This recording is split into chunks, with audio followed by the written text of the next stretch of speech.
Hello to everyone. Greetings from Vilnius, the capital of Lithuania. Okay, now I am feeling a little bit like a person who tells 12 points goes to from the Eurovision Song Contest. But we are here not for the contest, but for the hope. Today's readings is special event of the Festival of Hope, a global virtual poetry initiative by Versopolis. My name is Aušra Kaziliūnaitė. I am part of Versopolis family. You can find my poems on the Versopolis page. But today I'm not going to read my poetry or even to talk much. As a representative of the Lithuanian Writers Union, I decided to invite my colleagues, three brilliant Lithuanian poets, to share their writings and experiences under the quarantine, to tell us in what ways it affects their creativity.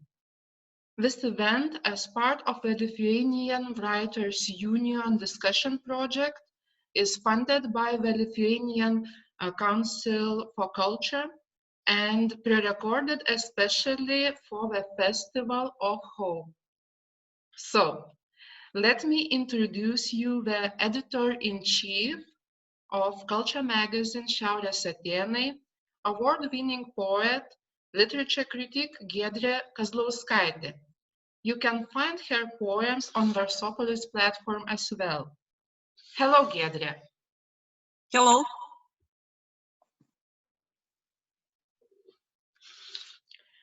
And writer, artist, and curator Laima Kreivytė. Hello, Laima. Hello, everybody.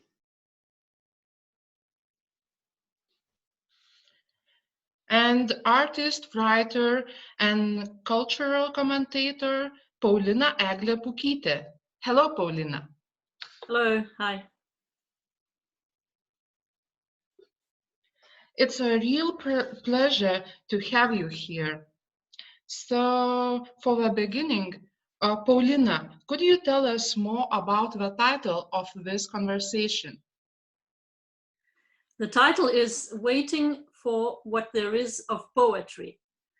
And it's itself a micro-poem because it's composed from the title and the first word of Laima's poem, a title and the first word of every line of my poem, and the last line of Giedre's poem. These are all these poems that we're going to read for you today. And now I would like to invite Laima to read her poem, Waiting.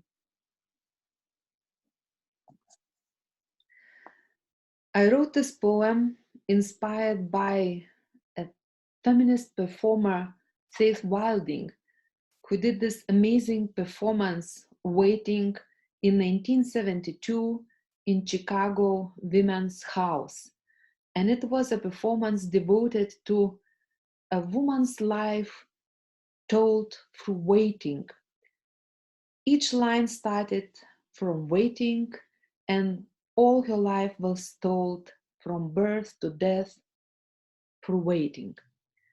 I wrote my own version referring to my circumstances. So now I will read it. Waiting. Waiting for when I can take my time, not work 3 jobs, not write out of duty, nor fall asleep at my laptop. Waiting for Godot, but she is not coming. Waiting for the bill, which always comes. Letters asking me to pay for electricity, water, hot and cold, warmth, heating, television, telephone, always more and more, and all the most expensive other services. Waiting for when books will cover the closets, tables, chairs, and floor. Waiting for deep, peaceful sleep, having forgotten about them. Waiting for my daughter on Skype. Waiting for my girlfriend at the cafe. waiting for my beloved to come and go without stopping, waiting for a miracle, waiting for it to be denied, waiting for I'm not late and nobody has to wait for me, waiting for the academic year to end, the student work, and prayers by the presidential palace, waiting for Rosie to legally beg on Castle Street, waiting for a horror in a handful of dust, waiting until, waiting because, waiting for, waiting even though, waiting by the window, waiting behind the door, waiting on a hot tin roof, waiting, waiting, waiting, waiting for you to call, for the staff to sprout, for poets to heal politicians, waiting for when I can be alone in the room of my own, waiting for a morning without an alarm, an evening without the news, a day without a mobile phone, a week without responsibilities,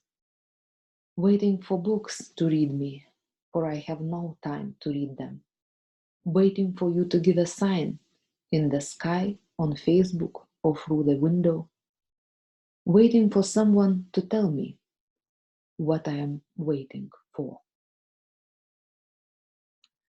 Paulina, so let's continue. Now, could you please read your poem, For? I wrote this poem in the Old Feminist Library in London, where I went on its last day of its existence in Waterloo, in its old location. And there I found a box of old spare rib magazines, and I extracted this poem from those magazines, from the texts in those magazines. And it's called F-or, in fact, and F stands for feminism, but for some people, feminism is still a swear word, so it's an F word. And O-R stands for alternative, which we in this case do not have.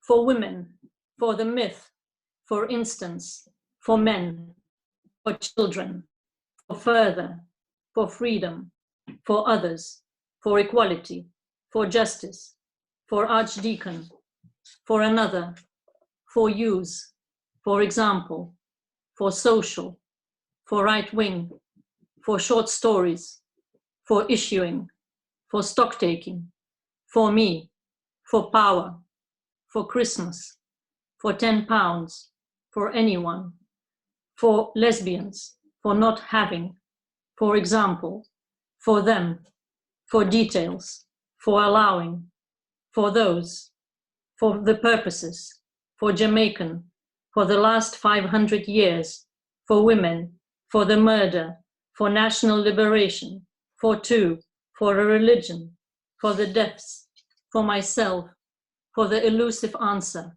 for shells, for any Palestinian, for the future, for the next decade, for nearly a year, for women, for peace, for the release, for 7 weeks, for years, for the last 6 years, for 2 days, for the sending, for coincidence, for procedures, for fear of reprisals, for our exams, for your sexual jealousy, for this, for the same cause, for donors, for boys, for my master's degree, for topics, for both, for herself, for those who practice, for ours, for it, for further, for refusing, for believing, for a number, for some, for the emancipation of people, for my care, for my privacy, for friendship, for anyone, for many years, for the Maori spirit, for surprise and delight, for an inquisitive 14-year-old brain,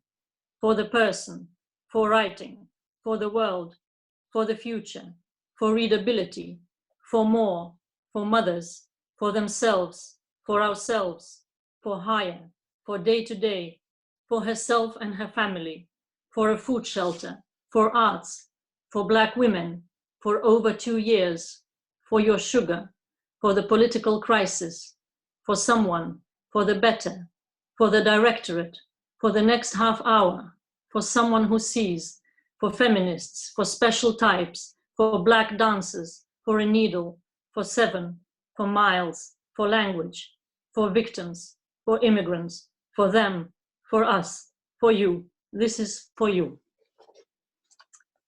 Thanks. And now I would like to invite Giedrė to read her poem. Thank you.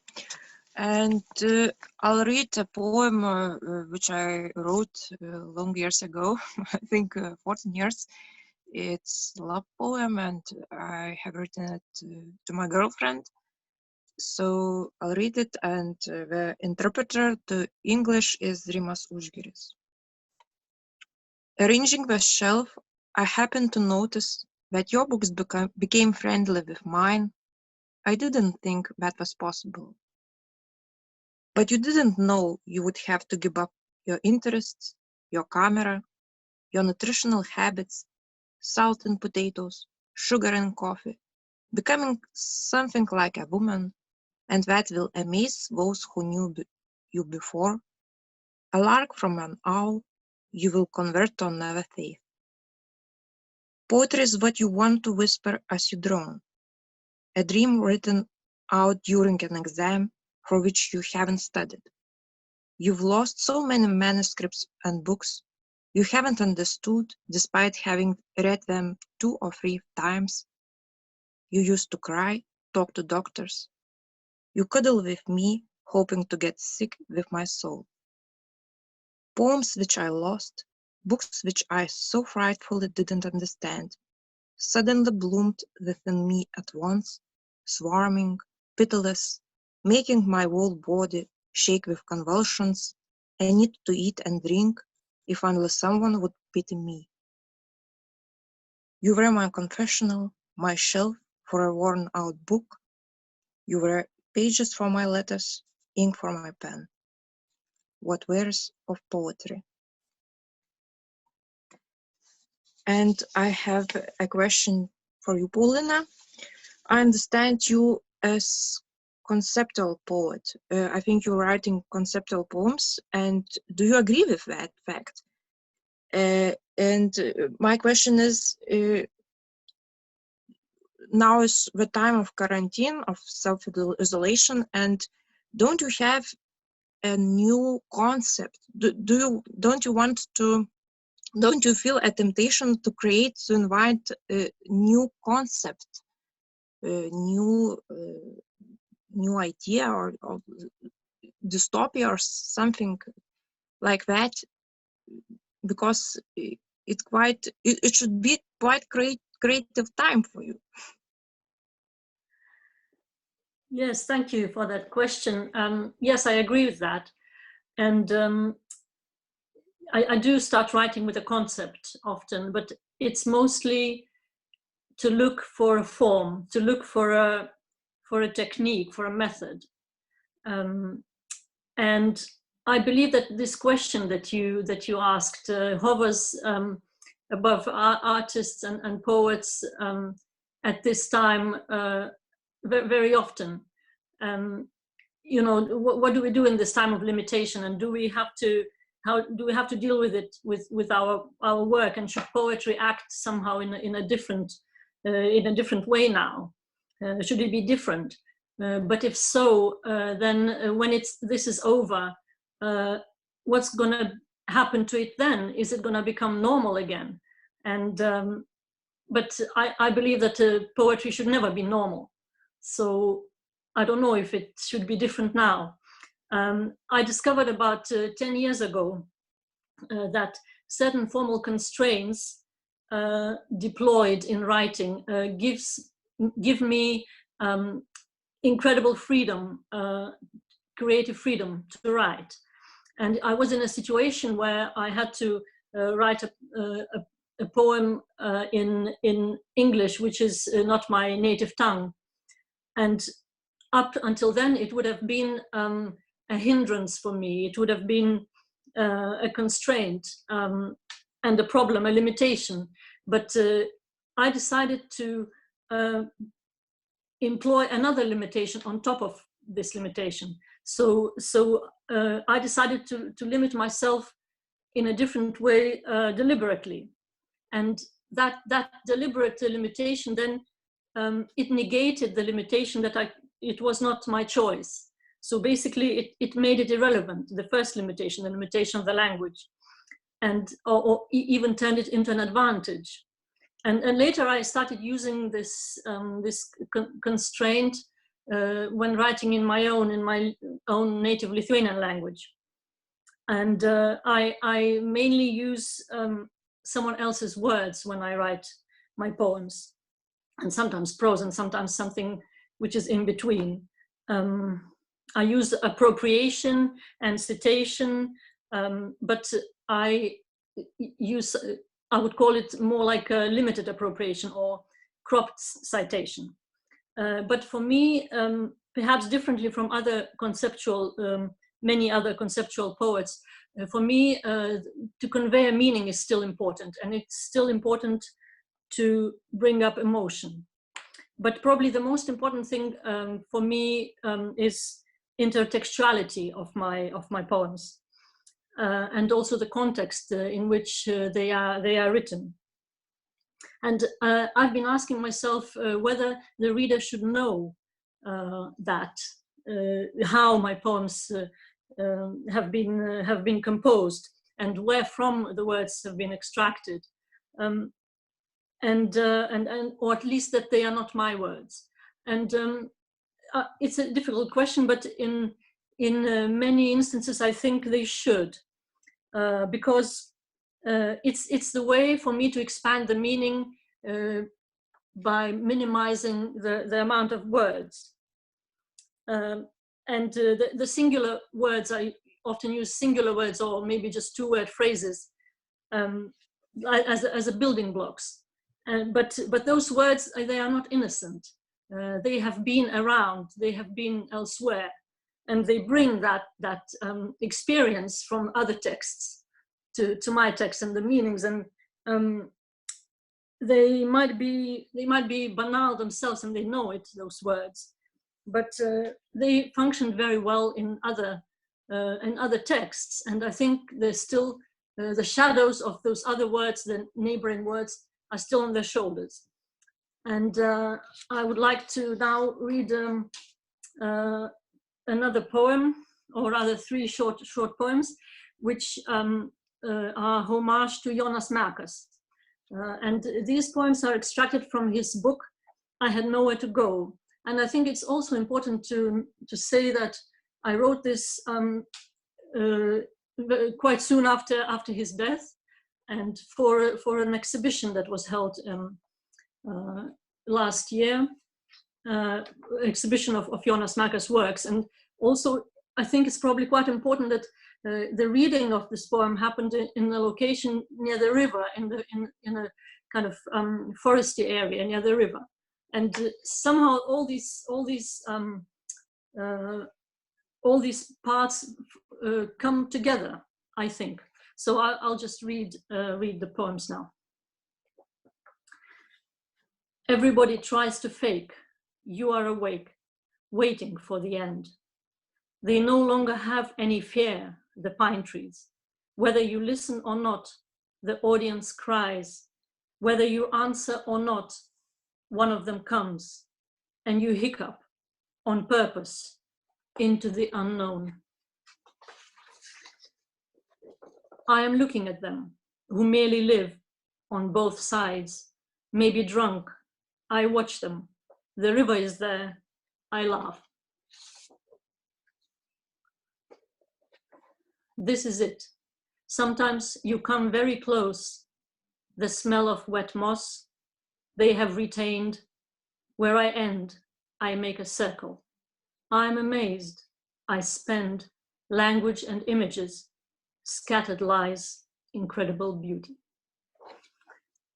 And now I would like to address Laima, and ask her how important intertextuality and context is for you when you write your poems.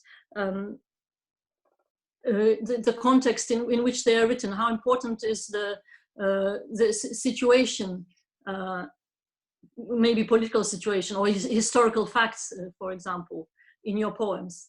And also, is it important to you the voice, the position that your poems speak from? Yes.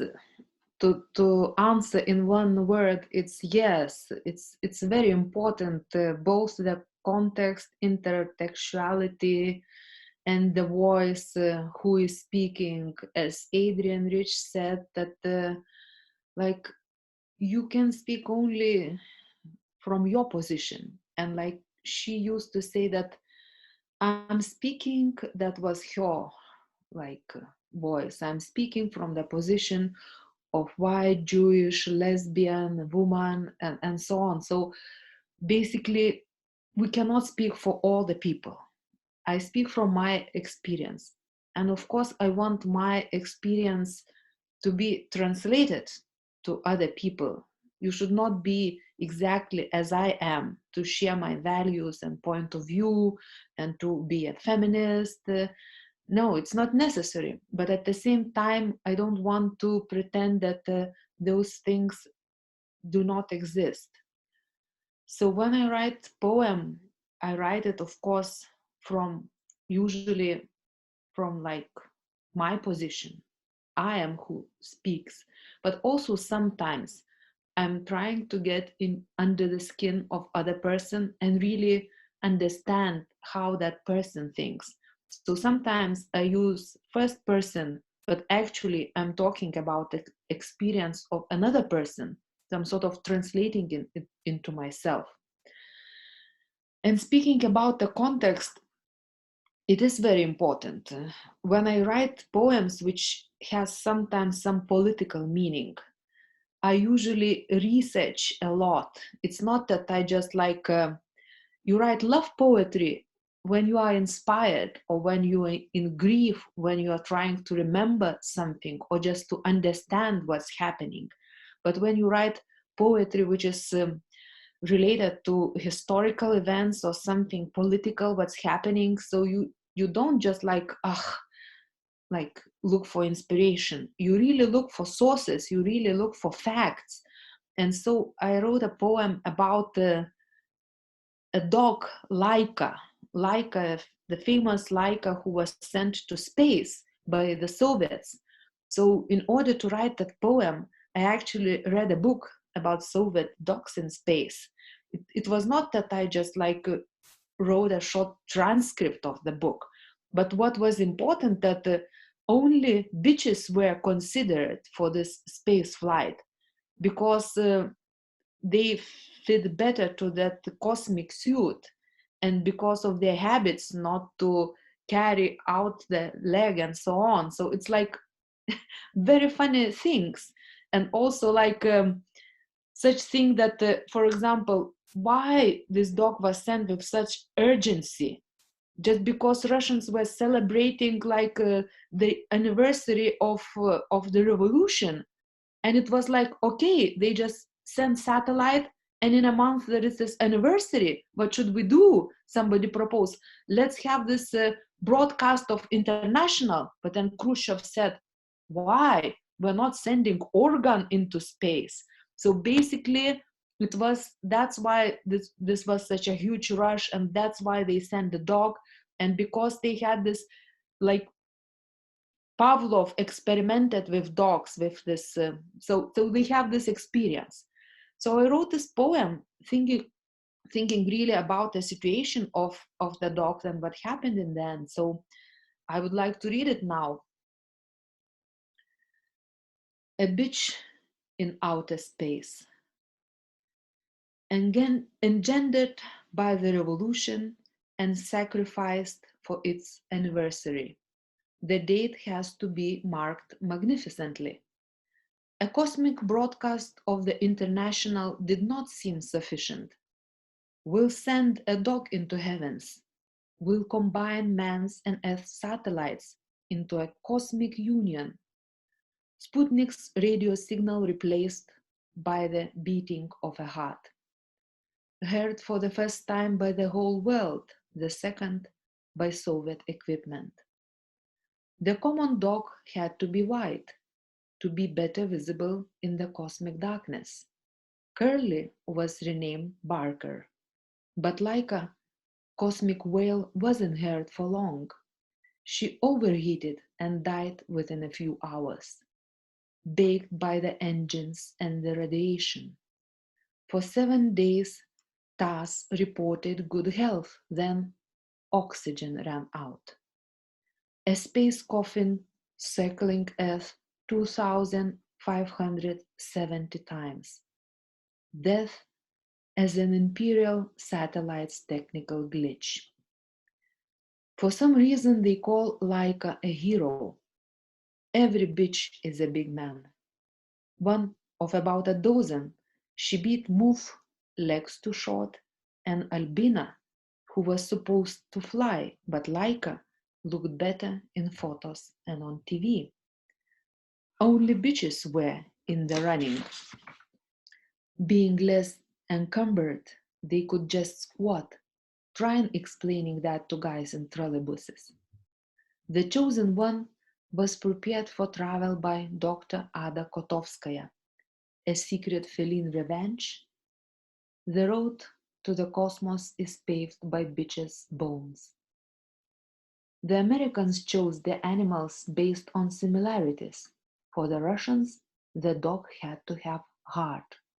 They accustomed her to the red light, then hurled her, drooling, up to the heavens.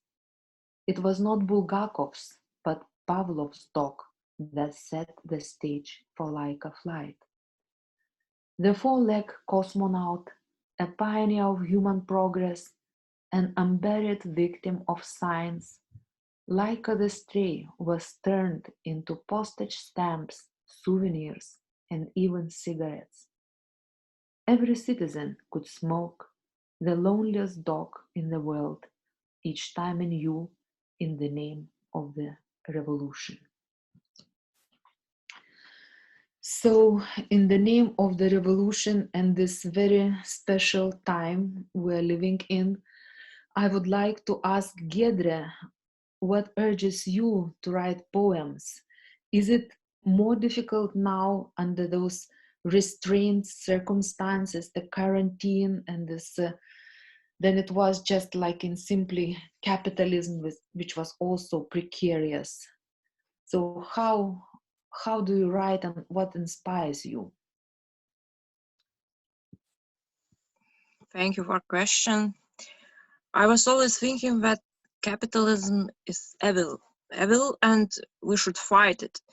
But now I don't understand, because we were working hard and hard and hard and hard, and everybody said you should work more, you should you should doing more and more. And now I don't understand, because we are sitting at home, homeschooling, writing, doing our jobs, doing newspaper, and we should work harder and harder. And it's very strange, because I hoped that I will read books, I will watch movies, but there is no time for that.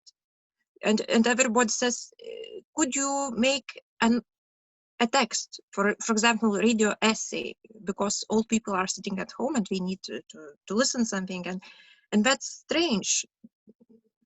I have no inspiration to write poems now, because when I am writing poem, I should feel something like pleasure, or I don't know. It should be not a work, not a job. It's like being with myself, but I'm not. It's paradox, because I'm alone, but I'm not alone. Kid and schooling and jobs, and everybody is ringing by telephone and by internet. We're asking emails, and that's terrible. That's strange. Okay, I'll read my poems. Both are translated by Rimas Užgiris. They're old poems, but maybe they are about what I miss. At one time or another, it's going to happen. Alcoholics will quit, the economic crisis end. The child will speak, and walls will open. I'll quit watching Lithuanian TV and begin to speak in forgotten tongues. Little by little, I'll become political, rejecting the myth of higher education. The desire will build to live in Washington, where tulips remind me of gender. So many women politicians by my house. Sleeping lions, sad cement, the Lazarus Love Garden. I lived as if would heart around a spool, or as a ball of thread that no one sews out. The time came, nevertheless, when I was caught in a jacquard wheel. The Jewish custom, where lamenting women cut and rip their clothes.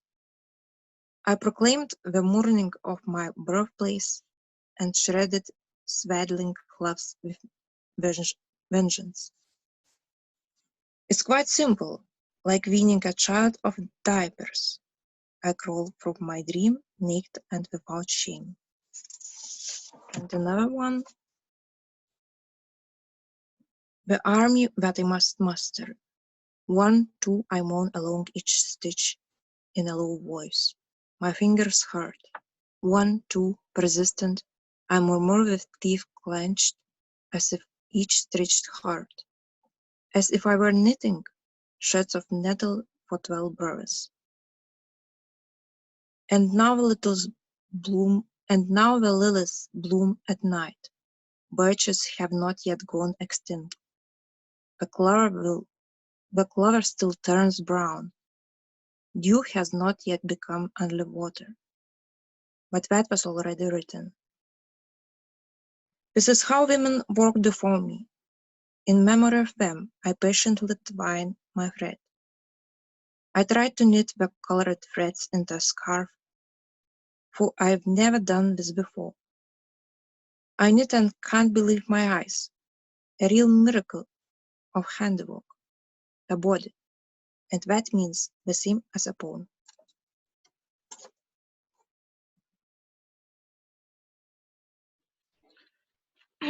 Sorry, but our time is over.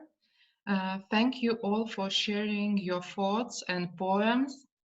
It has been a conversation between Lithuanian poets Laima Kreivytė, Paulina Pukytė, and Giedrė Kazlauskaitė. Thank you for watching. Stay safe and goodbye.